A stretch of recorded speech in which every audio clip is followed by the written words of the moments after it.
Welcome to the NewsHour. Leaders from across Europe descended on Washington today in a remarkable show of support for Ukrainian President Vladimir Zelensky, who came to the White House to meet President Trump. The hastily arranged summit followed Friday's Anchorage meeting between Mr. Trump and Russian President Vladimir Putin. Today's gathering lacked the red carpet treatment Trump gave Putin, an indicted war criminal, but had the same goal: to end 3.5 years of Russia's brutal invasion of Ukraine. Nick Schifrin starts our coverage from the White House. At the White House today, a leader at war survived what his aides worried was a diplomatic minefield and received promises from President Trump of long-term U.S. support. We're going to be discussing it today, but we will give them very good protection, very good security. In a deal outlined today, Ukraine's ability to guarantee its security will rely on European troops sent into Ukraine, as well as European weapons, and Europe's purchasing American weapons to be dispatched to Ukraine. And today, President Trump declined on 3 occasions to rule out sending U.S. troops. Are you going to be willing to send American peacekeepers to Ukraine? Well, we're going to work with Ukraine, we're going to work with everybody, and we're going to make sure that if there's peace, the peace is going to stay long term. Could that involve U.S. troops? Would you rule that out in the future?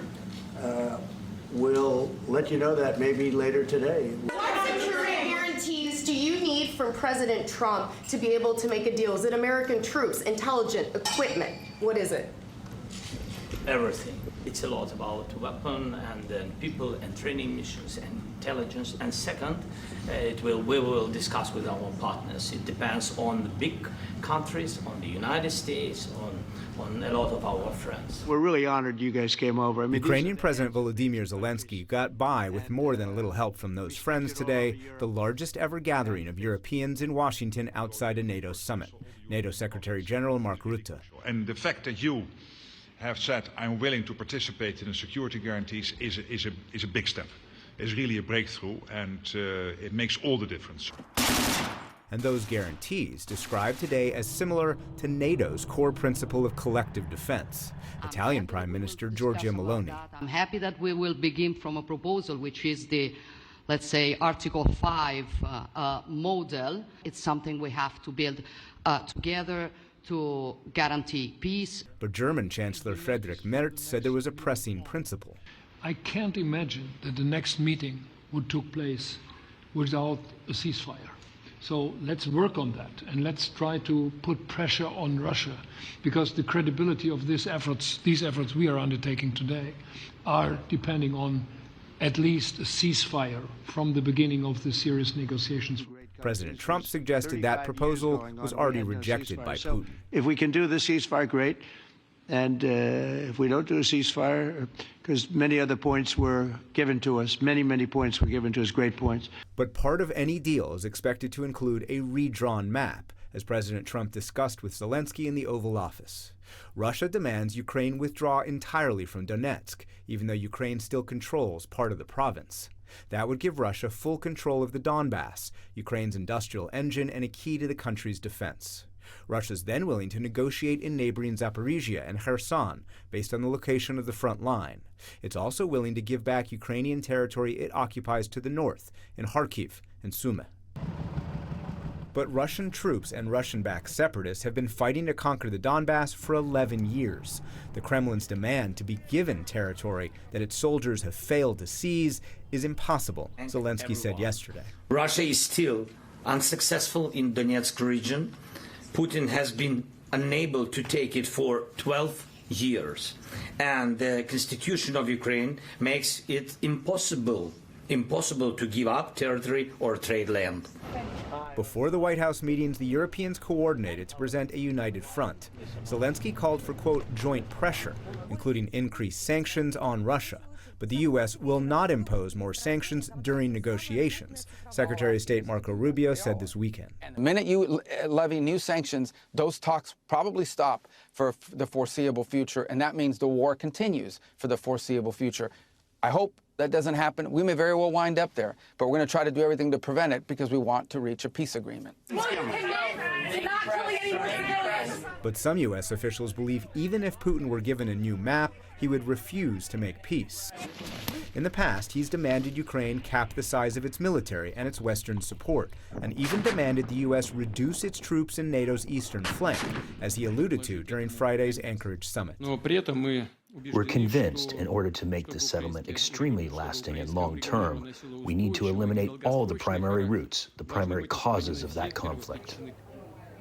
Of course, the European officials who are still meeting with President Trump in the White House behind me believe that the root cause of the war is Vladimir Putin's full-scale invasion of Ukraine. Tonight, Vladimir Putin's top foreign policy aide has confirmed that President Trump called Vladimir Putin in a call that was described as, quote, frank and constructive. A senior Ukrainian official participating in the meetings tonight tells me that the Oval Office meeting was, quote, very good, and the whole day has gone, quote, more than good, indicating, Jeff, that at least the Ukrainians, or from their perspective, they've achieved what they sought to achieve today.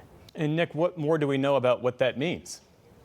We really don't have many details, Jeff. As I reported at the top of the piece, Ukrainian officials were worried about how today would go, and so their expectations were low. But they had European unity on their side, including many European leaders whom President Trump has grown quite fond of. And they had momentum already on a key point, security guarantees. Already, President Trump's aides were out describing the security guarantees that the U.S. could participate in as NATO-like, as Article 5-like, the idea of NATO's collective defense. And today was the first time that President Trump publicly endorsed the idea of a long-term U.S. presence or a long-term U.S. security support for Ukraine, and he didn't rule out U.S. troops being part of that. Europeans will commit troops for sure, as well as a large amount of money to buy American weapons for Ukraine. But how far President Trump is willing to go, Jeff, that will determine how sweet or sour this deal is for Zelensky. U.S. officials tell me that Zelensky wasn't expected to say yes tonight, but they expected him not to say no and to go back to Kyiv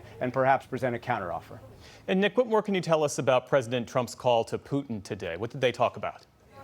According to Russian media, just out in the last few minutes, they did discuss that trilateral meeting that President Trump has promised and that President Zelensky, you heard in the White House today, endorse. His aides, President Trump's aides, really strongly object to the idea that the Friday summit in Anchorage was some kind of win for President Putin. They argue that that summit moved the ball along, allowed this meeting today, allowed the phone call between President Trump and President Putin tonight, and that at that summit, Putin agreed that these security guarantees could be offered by the United States to Ukraine. But of course, there's still sticking points, Jeff. You heard Frederick Merz raise the idea of a ceasefire before the next meeting. That is not something that President Trump endorsed. And Europe wants to keep pressure on Russia. And as you heard, Rubio and others, senior officials saying they will not impose more sanctions while these negotiations continue. Jeff? Nick Schifrin at the White House for us tonight. Nick, thank you. Thank you.